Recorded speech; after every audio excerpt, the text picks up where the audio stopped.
Last हम third part discussion कर रहे थे, ए और बी पार्ट हमने इसका देख लिया था, सी पार्ट रह गया था। तो सी पार्ट में क्या दी हुई इलेक्ट्रॉनिक कॉन्फ़िगरेशन AR4s2 3d1, यानी कि आर्गन की इलेक्ट्रॉनिक कॉन्फ़िगरेशन और उसके बाद 4s2 3d1। तो इसकी इलेक्ट्रॉनिक कॉन्फ़िगरेशन कैसी रही होगी, 1s2 2s2 2p6 3s2 3p6। अब 4s2 3d1 लिखा है, तो 3d लिखेंगे तो 3 वाले के साथ ही, भले ही इसमें बाद में जाता है इलेक्ट्रॉन 4s के, बट लिखते इसको पहले ही है 3d1 4s2। तो इसमें कितना एटॉमिक नंबर हो गया इसका, 6 + 4 10 12 18 19 20 21। तो एटॉमिक नंबर हो गया 21। कौन सा एलिमेंट है, स्कैंडियम। अब देखते हैं क्वेश्चन नंबर 24। अब 24 में क्या बोल रहा है, What is the lowest value of n that allows g orbitals to exist? देखो g ऑर्बिटल, अब g ऑर्बिटल के लिए l की क्या वैल्यू है, हमने देखा था s p d f g 0 1 2 3 and 4, यानी this is the value of l, यानी कि g ऑर्बिटल के लिए l की वैल्यू कितनी है, 4। ठीक है, और में से क्या पूछा है, lowest value of n that allows g to exist, यानी कि जैसे 1 है लोवेस्ट वैल्यू n की जिसके लिए s ऑर्बिटल एग्जिस्ट कर सकता है, क्योंकि 1 फर्स्ट शेल में s ऑर्बिटल होता है। फिर p के लिए पूछेंगे तो 2 होगी, क्यों, क्योंकि 2s2 2s और 2p, तो p सबसे पहले यहाँ पे है 2 में। वैसे ही आपसे पूछ रहा है n की लोवेस्ट वैल्यू g के लिए, g ऑर्बिटल के लिए कैसे बता सकते हैं, देखिए सपोज n की किसी भी वैल्यू के लिए, मतलब प्रिंसिपल क्वांटम नंबर की किसी भी वैल्यू के लिए, n की किसी भी वैल्यू के लिए l की वैल्यू कहां से कहां तक हो सकती है, 0 से n-1 तक। n की किसी भी वैल्यू के लिए l की वैल्यू कहां से कहां तक होती है, 0 से n-1 तक। यानी कि यहाँ पे मेरे को दिया है कि l की वैल्यू 4 है g ऑर्बिटल के लिए। अगर l की वैल्यू 4 है तो मिनिमम n कितना होगा, n-1 को 4 के बराबर रखेंगे तो ये वाली चीज को हम l के बराबर रख देंगे, तो ये आ जाएगा 4 + 1 दैट इज 5। तो minimum value of n for g orbital to exist is 5, यानी कि फिफ्थ शेल में g और फिफ्थ शेल के बाद से g ऑर्बिटल मिलेगा। This is the answer. Question number 25 देखते हैं। तो 25 में क्या बोल रहा है, an electron is in one of the 3d orbitals, give the possible values of n l and ml for this electron. देखो 3d में है, 3d orbit, one of the 3d orbitals लिखा। अब 3d में कितने ऑर्बिटल्स होते हैं, 5। One of the 3d orbital में है, तो किस किस की पॉसिबल वैल्यूज लिखनी है, n की, l की और ml की। तो n की वैल्यू तो फिक्स है क्योंकि 3d में है, तो n की वैल्यू तो 3 ही होगी, इधर ही लिख लेते हैं, इधर लिखते हैं n की वैल्यू तो 3 ही होगी, क्यों, क्योंकि 3d में। अब d उसने पहले ही स्पेसिफाई कर दिया कि d में है, d सब शेल में, तो d सब शेल के लिए l की वैल्यू कितनी होती है, 2, तो l की वैल्यू तो 2 ही होगी। अब बोला है one of the d orbitals, मैंने बताया था d ऑर्बिटल के हर ऑर्बिटल की के लिए ml की, जितनी ml की वैल्यूज होती हैं उतने ही ऑर्बिटल्स होते हैं। कैसे निकालते थे ml की वैल्यू, -l से +l तक, तो यहाँ पे कितनी आएंगी, -2 -1 0 1 2। तो ये हो गई मेरी पॉसिबल वैल्यूज ऑफ ml। तो यही मेरा आंसर है कि n की वैल्यू, पॉसिबल वैल्यू इसमें पूछा possible values of n l and ml, तो n की पॉसिबल वैल्यू 3, l की 2 और ml की ये 5। नेक्स्ट क्वेश्चन देखते हैं, क्वेश्चन नंबर 26। तो 26 में क्या बोला है, an atom of an element contains 29 electrons। Electrons कितने हैं, 29, न्यूट्रॉन्स कितने हैं, 35।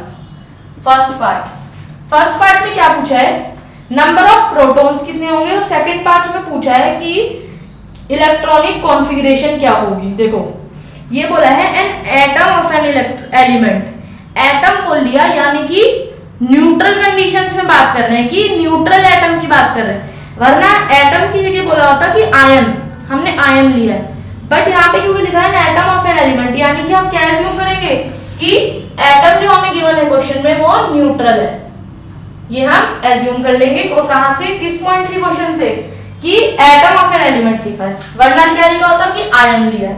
तो न्यूट्रल एटम के लिए number of electrons is equal to number of protons होता है अगर न्यूट्रल है एटम, यानी कि नंबर ऑफ प्रोटॉन्स कितने हो गए 29, और एटॉमिक नंबर भी कितना हो गया 29। क्यों, क्योंकि atomic number is equal to number of protons. तो सेकंड पार्ट में इलेक्ट्रॉनिक कॉन्फ़िगरेशन लिखनी है इजी। तो 29 एटॉमिक नंबर के लिए इलेक्ट्रॉनिक कॉन्फ़िगरेशन लिख देंगे 1s2 2s2 2p6 3s2 3p6 और 4s2 3d। अब देखते हैं 6 + 4 10 12 18 19 20 और 20। तो 20 और 3d में कितना आने चाहिए 9। तो ये हो गई हमारी इलेक्ट्रॉनिक कॉन्फ़िगरेशन। तो अकॉर्डिंग टू एटॉमिक नंबर और हमारा जो रूल है उसके अकॉर्डिंग इलेक्ट्रॉनिक कॉन्फ़िगरेशन ये होनी चाहिए थी क्या 1s2 2s2 2p6 3s2 3p6 3d 9 4s2, क्योंकि हमने बोला था कि पहले 4s ऑर्बिटल फिल होगा फिर 3d ऑर्बिटल फिल होगा। बट दो एक्सेप्शंस बताई थी, क्रोमियम और कॉपर, उनमें क्या हो रहा था अब देखेंगे। तो 29 एटॉमिक नंबर किसका है कॉपर का। तो 29 एटॉमिक नंबर के लिए एक्सेप्शन था, तो इसकी इलेक्ट्रॉनिक कॉन्फ़िगरेशन कैसी थी 1s2 2s2 2p6 3s2 3p6 3d10 4s1। 29 atomic number के लिए इलेक्ट्रॉनिक कॉन्फ़िगरेशन कुछ ऐसी थी, ये नहीं थी। तो एक्सेप्शंस हमें हमेशा याद रखनी, क्या क्या है एक्सेप्शंस, जो इंपॉर्टेंट एक्सेप्शंस है, और भी है बट इंपॉर्टेंट कौन सी दो है क्रोमियम और कॉपर। तो इलेक्ट्रॉनिक कॉन्फ़िगरेशन सही वाली ये है। नेक्स्ट क्वेश्चन देखते हैं, question number 27। Give the number of electrons in the following species. Number of electrons पूछा है H2+ में। अब H2 के अंदर यानी कि दो हाइड्रोजन एटम से, पहले हम न्यूट्रल की में बात करते हैं उसके बाद आयन पे चलेंगे।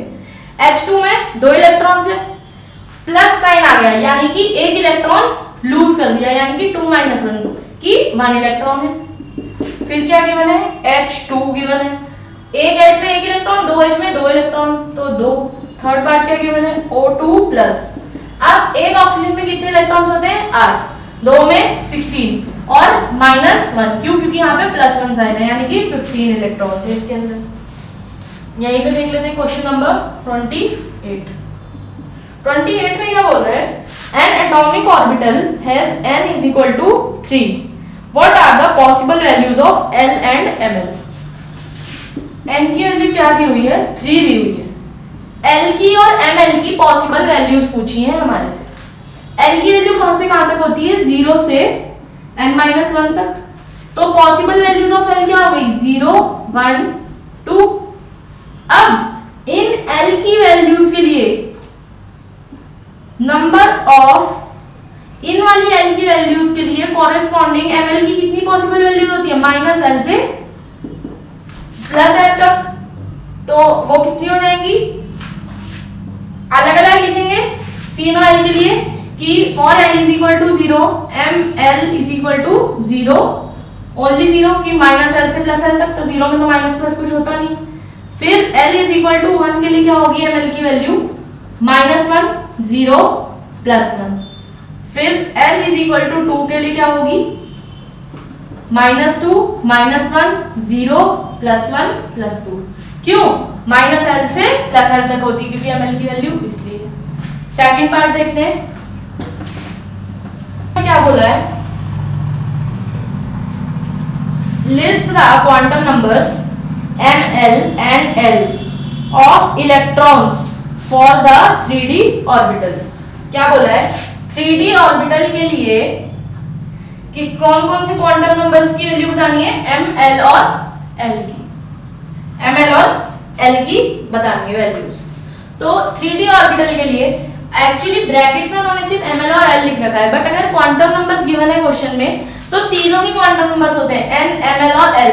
तो to be on a safer side हम तीनों की वैल्यू लिख देंगे। N की वैल्यू तो 3 होगी क्योंकि 3D गिवन है, L की वैल्यू D के केस में कितनी होती है S P D 0 1 2 ऐसे याद रख सकते हैं। तो डी के लिए एल की value 2। Possible values of M L कितनी हो जाएंगी, माइनस एल से प्लस एल तक, तो -2 -1 0 +1 +2, ये हो गई possible values of M L. Third part क्या की मैंने,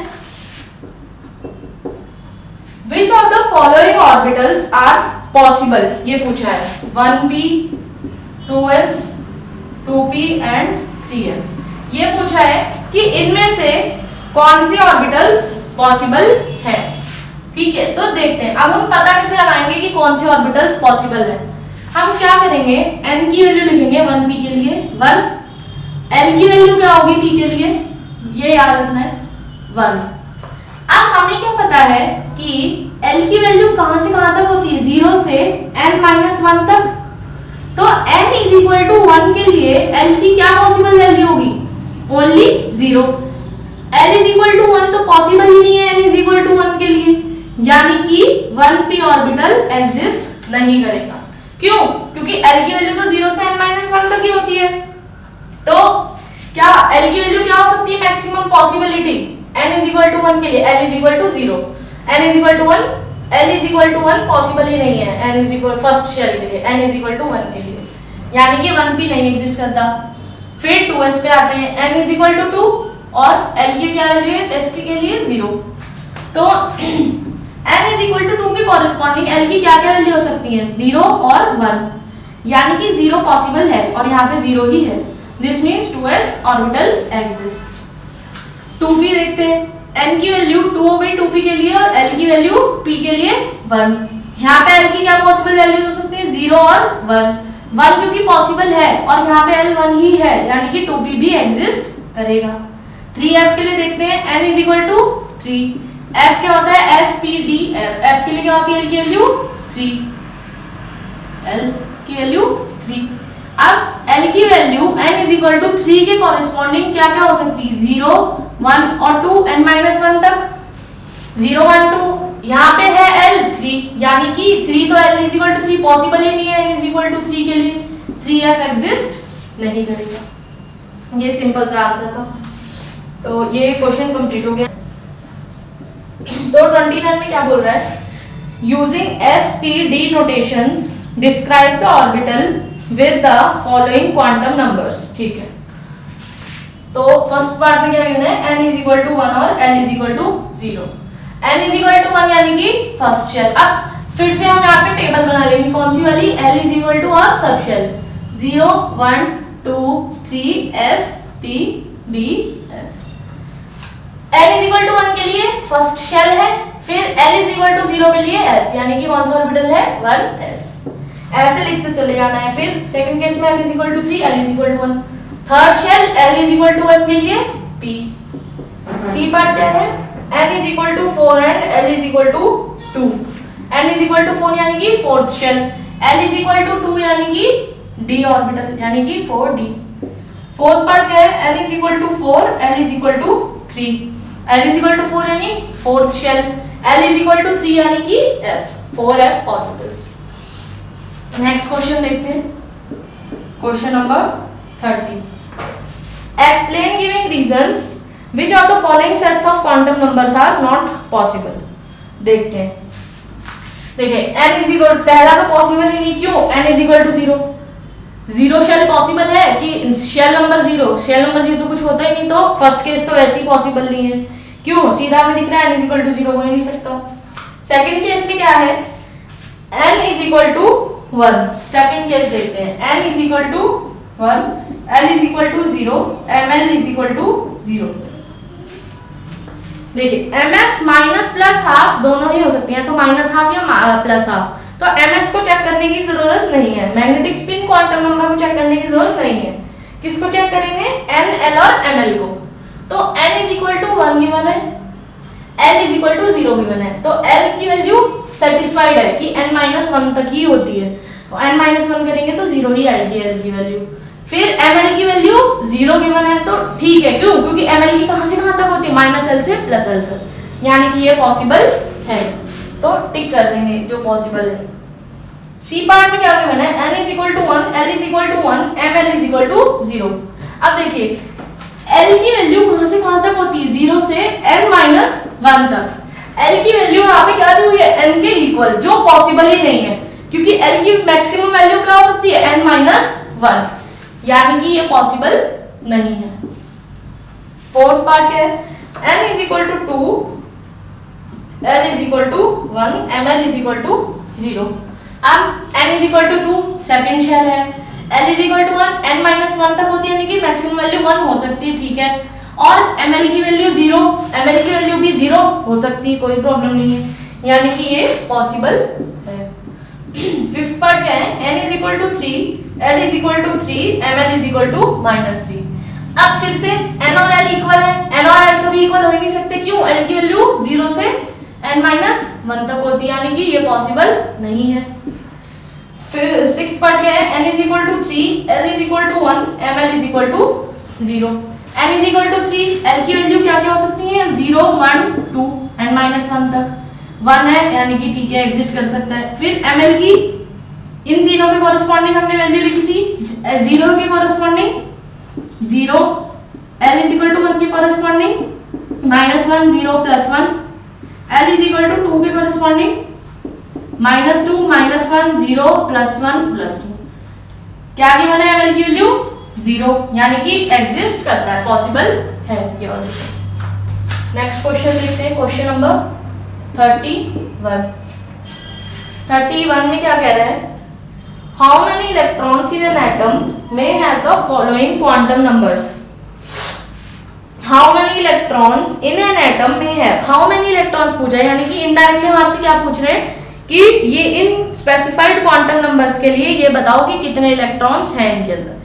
ये क्वेश्चन को ट्विस्ट कर दिया बस। इन हमें क्या निकालना है कुल मिला के क्वेश्चन में कि कितने नंबर ऑफ इलेक्ट्रॉन्स हैं, किस और क्वांटम नंबर स्पेसिफाइड है, n is equal to 4, ms is equal to -12। अब मैग्नेटिक स्पिन क्वांटम नंबर का तो कोई रोल है नहीं नंबर ऑफ इलेक्ट्रॉन्स में, ये तो सिर्फ स्पिन को बताता है कि इलेक्ट्रॉन की स्पिन कैसी है। तो हमने फॉर्मूला पढ़ा था नंबर ऑफ इलेक्ट्रॉन्स के लिए, क्या, maximum number of electrons that can exist in a shell. क्या पढ़ा था वो फॉर्मूला, 2n², यानी कि यहाँ पे कितने नंबर ऑफ इलेक्ट्रॉन्स हो सकते हैं, 2 × 4 का स्क्वायर, यानी कि 32। दैट मींस अगर हम क्वेश्चन वाली लैंग्वेज में आंसर करें कि 32 electrons will have the following quantum numbers, या क्या कह सकते हैं कि 32 electrons will have the value of quantum numbers this, क्योंकि क्वेश्चन में पूछा है कि कितने इलेक्ट्रॉन्स की क्वांटम नंबर्स की वैल्यू ये होगी। तो यहाँ पे फर्स्ट केस में 32। सेकंड केस क्या है, n is equal to 3, l is equal to 0। तो अब ये यहाँ पे हमें ऑर्बिटल लिखना पड़ेगा, यानी कि 3s की बात कर रहे हैं, 3s की बात कर रहे हैं। 3s में कितने इलेक्ट्रॉन्स आ सकते हैं, सिर्फ 2, क्यों, क्योंकि 3s में एक ही ऑर्बिटल होता है, तो 2 इलेक्ट्रॉन्स, आंसर आ गया। नेक्स्ट क्वेश्चन देखते हैं, क्वेश्चन नंबर 32 में क्या बोला है, show that the circumference of the Bohr orbit for the hydrogen atom is an integral multiple of the de Broglie wavelength associated with the electron revolving around the orbit. ये अब हमारी NCERT का ये बहुत इंपॉर्टेंट क्वेश्चन है, इसको mark कर सकते हैं, इंपॉर्टेंट। ये एक डेरिवेशन है, तो इस डेरिवेशन को ध्यान से समझना है। 32 क्या बोला है कि show that the circumference of the Bohr orbit, यानी कि ऑर्बिट है एक बोर, यहाँ पे हम किसी क्या अप्लाई करेंगे, सारे बोर्स के कॉन्सेप्ट अप्लाई करेंगे, क्योंकि बोर ऑर्बिट की बात हो रही है। यानी कि इसने बोला है कि जो बोर ऑर्बिट है ये शो करो कि इसकी जो सर्कमफ्रेंस है वो इंटीग्रल मल्टीपल है किसका, डी ब्रॉगली वेवलेंथ का, जो इस ऑर्बिट में जो इलेक्ट्रॉन घूम रहा है उसकी जो डी ब्रॉगली वेवलेंथ है, ये जो इस ऑर्बिट की जो सर्कमफ्रेंस है ये इस इलेक्ट्रॉन की वेवलेंथ का इंटीग्रल मल्टीपल है। समझते हैं कैसे शो करना है। तो यहां में हम लिखेंगे according to Bohr's postulate of angular momentum. Bohr ने क्या कहा था, बोर का एक पोस्टुलेट था एंगुलर मोमेंटम से रिलेटेड कि जो भी ऑर्बिट होगा कौन कौन से ऑर्बिट एग्जिस्ट कर सकते हैं? बोर ने बोला था कि इलेक्ट्रॉन सिर्फ उन्हीं ऑर्बिट्स में मिलेगा जिनका angular momentum L is equal to mvr एक इंटीग्रल मल्टीपल होगा h बाय 2 पाई का। ये हम लेक्चर में स्टडी कर चुके हैं, ये बोर का पोस्टुलेट था। तो क्या बोला था कि NH अपॉन 2 पाई का इंटीग्रल मल्टीपल होना चाहिए। अब सरकमफ्रेंस, और उन्होंने क्या बोला था, m जो है मास ऑफ इलेक्ट्रॉन है, v वेलोसिटी ऑफ इलेक्ट्रॉन है, r उस ऑर्बिट का रेडियस है जिसमें इलेक्ट्रॉन रिवॉल्व कर रहा है, h is Planck's constant, n जो है प्रिंसिपल क्वांटम नंबर। तो सरकमफ्रेंस क्या है? उस बोर ऑर्बिट की जिसमें इलेक्ट्रॉन रिवॉल्व कर रहा है 2 पाई r। तो हम क्या कर सकते हैं, हम इस एक्सप्रेशन को, ये जो इतना एक्सप्रेशन है, इसको यूज करते हुए कह सकते हैं कि 2 पाई r, 2 पाई को इधर ले जाएंगे और mv को नीचे ले आएंगे, is equal to nh upon mv। ऐसा कह सकते हैं? बिल्कुल। ये हो गई फर्स्ट इक्वेशन। अब डी ब्रॉगली ने क्या बोला था, डी ब्रॉगली की बात करते हैं। डी ब्रॉगली ने क्या बोला था कि जो मेरी वेवलेंथ है, वेवलेंथ किसके इक्वल होती है? h बाय mv के। डी ब्रॉगली ने ये बोला था कि wavelength is equal to h by mv। ये इसको दे देते हैं सेकंड इक्वेशन। अब क्या हम फर्स्ट और सेकंड इक्वेशन में कोई सिमिलरिटी देख रहे हैं कि सेकंड इक्वेशन में भी h बाय mv है, फर्स्ट में भी h बाय mv है? तो हम क्या करें, h बाय mv की वैल्यू फर्स्ट इक्वेशन में सब्स्टिट्यूट कर सकते हैं, किससे? लैम्डा से। क्यों? क्योंकि h by mv is equal to lambda. तो यहाँ पे लिख देंगे substituting the value of h by mv from second equation into first. यहाँ पे लिखेंगे खुद, तो वो क्या होगा, 2 pi r is equal to n। अब h बाय mv की जगह क्या लिख देंगे? लैम्डा।